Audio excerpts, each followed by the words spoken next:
누명 쓴 퇴직 경찰관의 억울한 사연, 추적보도 이어갑니다. 사실 경찰은 무죄 판결이 나기 전 감찰을 벌인 적이 있습니다. 모욕을 준 경찰관에게 원인이 있다는 진정이 제기된 건데요. 당시 경찰은 아무런 책임도 묻지 않았습니다. 정재영 기자입니다. 교통사고 현장에서 경찰관의 부실 조사와 모욕에 항의하다 공무집행방해 피의자가 된 노승일 씨. 충북지방경찰청에 진정을 넣은 건 사건 발생 열흘이 지났을 때입니다. 현장에서 퇴직 경찰인 자신을 순사라고 깎아내리는 등 부적절한 언행과 불친절이 계속됐고. 인적 사항을 알아야죠. 왜 지금 자꾸 뭐 옛날 생각이 나세요? 앞뒤로 자꾸 이상하게 배우셨구나. 옛날이라. 네, 옛날이라 배우셨구나. 군대 근무를 안 해봤어요. 빨리 가셔야 되는데. 잘 알긴 아는데 어떻게 약간 알지. 사고 원인을 잘못 판단한 데 대한 항의도 무시해 문제가 생긴 거라며 경찰관의 잘못을 밝혀달라는 내용이었습니다.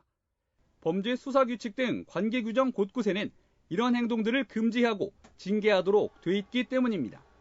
그런데 결과는 뜻밖이었습니다. 징계는커녕 불문, 즉 책임을 묻지 않기로 결론을 낸 겁니다.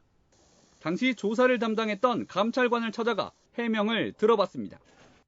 먼저 순사 표현과 앞뒤를 이상하게 배웠다는 등의 모욕적이고 부적절한 발언. 현장 상황을 종합적으로 판단했고요. 또 관련자의 진술, 또 목격자, 그리고 유사한 판례를 검토를 했습니다. 그래서 최종적으로 징계에 이르지 않는다. 불친절과 비인권적 행위 역시 인정되지 않았습니다. 끼어들기 사고의 원인을 타이어 펑크로 잘못 판단해 흔적 측정 요구를 거절한 부분도 마찬가지였습니다. 독단적으로 판단한 것은 아니고 종합적으로 판단을 해서 내린 결과이거든요. 근데 그런 이제 공정하지 않았다는 주장에 대해서는 좀 그렇죠. 원론적인 답변은 결국 아무 잘못도 찾을 수 없었다는 건데 이후 이 사건의 무죄를 선고한 법원은 원인이 경찰관 순사 발언에 있고 모욕적인 언행은 정당한 공무집행이 아닌데다 노골적으로 측정 요구를 무시하거나 간섭으로 치부했다고 판단했습니다. 같은 행위에 대한 전혀 다른 판단.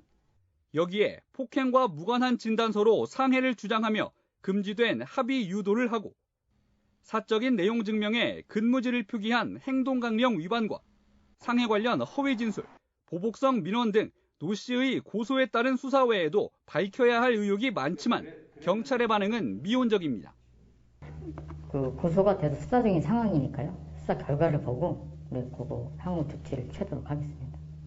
이런 가운데 누명을 쓴 노승일 씨는 충북지방경찰청 앞에서 진상규명을 요구하는 1인 시위를 시작했습니다.